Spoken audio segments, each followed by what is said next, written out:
Hi students, Jay Howard here.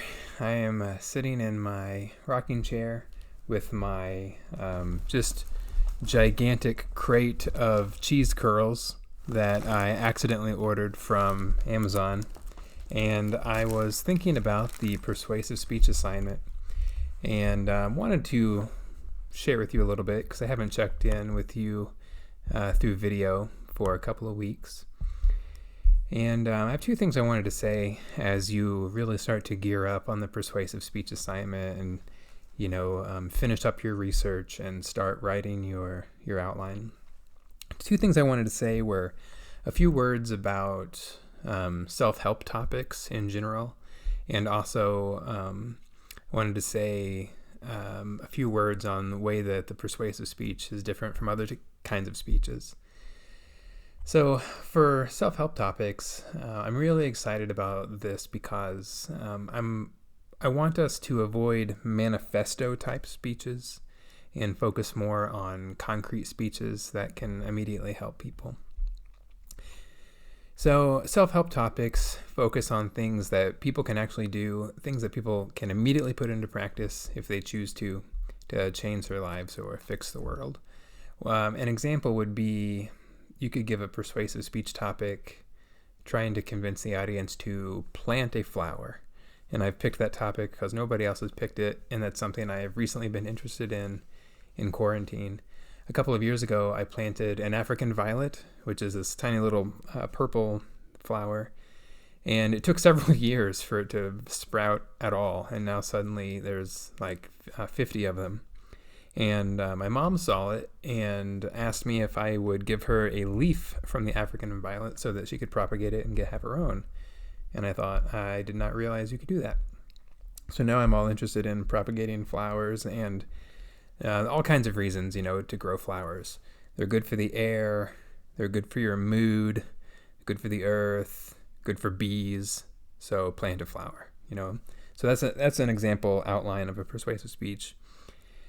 And that's something that a person could immediately do if they chose to.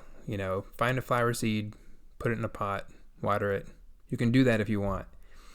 Versus the other type of persuasive speech topic we sometimes see in the public speaking world, which would be like, save the Amazon. The Amazon rainforest is on fire. The Amazon is the lungs of the world. We need the Amazon, so stop it. Both of those speeches are concerned about plants, but one of them a person can act upon. And I'm not sure what I'm supposed to do in response to the Amazon rainforest speech.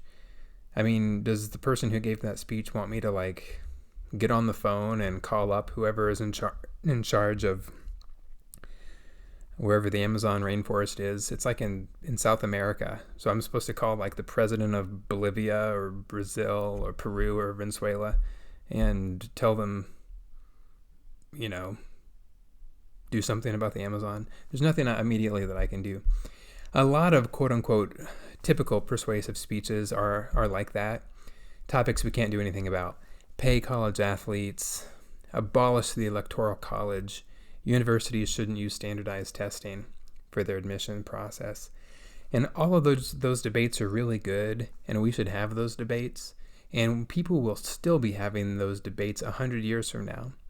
But in the meantime, every once in a while, I get interested in the question of how should we live in the meantime?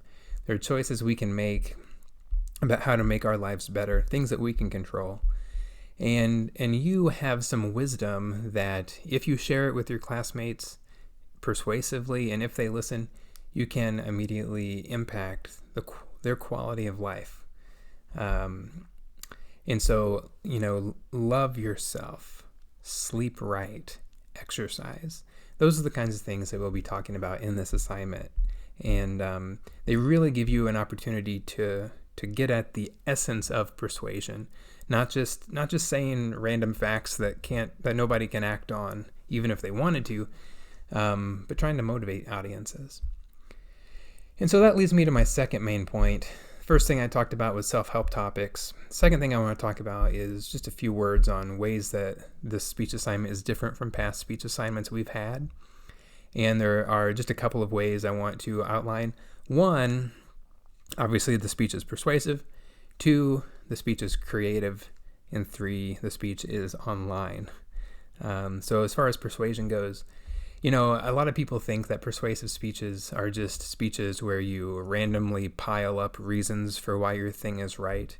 And remember that, from the chapter that we read just last week, we know that persuasion is more than that.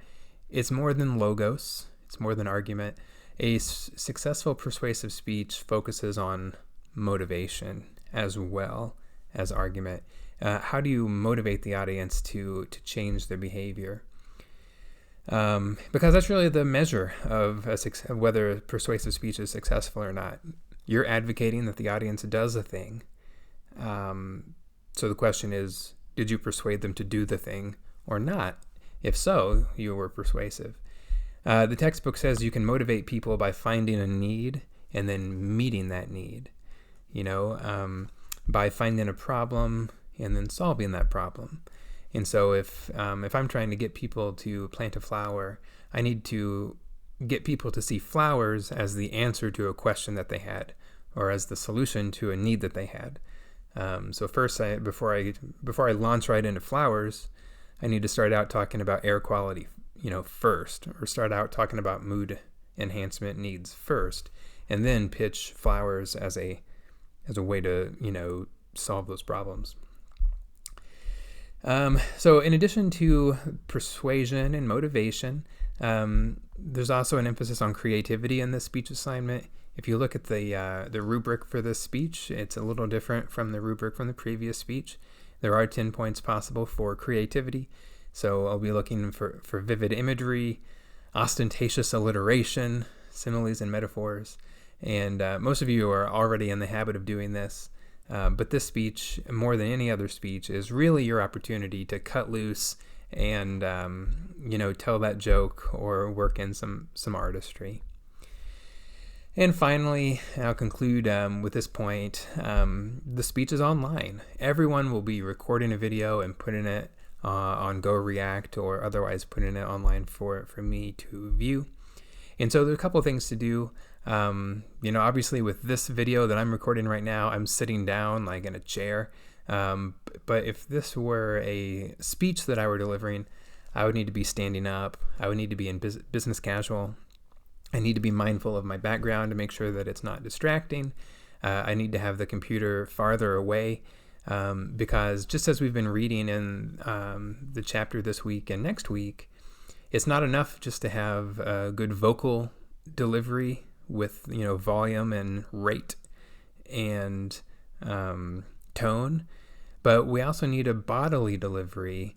So the camera needs to be far enough away for us to see the gestures a person is doing, the posture, the stage movement.